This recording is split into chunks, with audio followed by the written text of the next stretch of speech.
I'm Lisa from the Possum's Place room, and welcome back to Jigsaw Childcare Online Learning. Today we are setting up a hurdles activity which you can do with your children both indoors and outdoors. Today we are using some ties and sticks as our hurdles. Set up your hurdles depending on your child's ability. You can have the hurdles near or far from each other. If you are doing this inside, you can use pillows as your hurdles.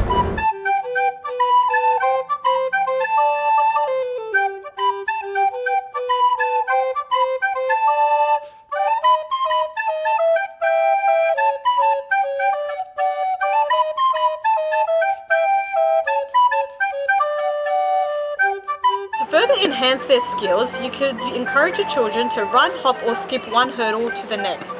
This is a fun way to enhance your children's gross motor and physical skills.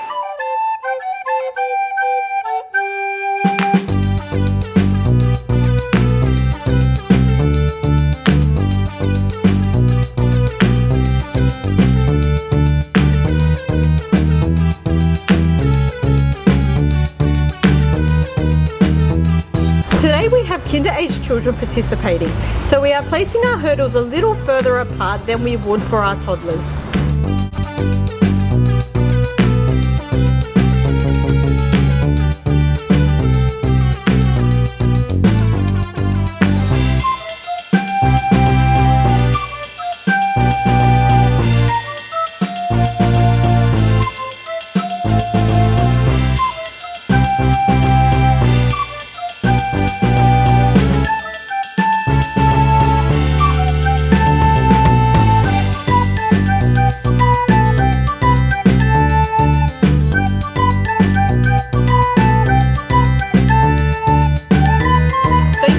Please like and subscribe to our channel.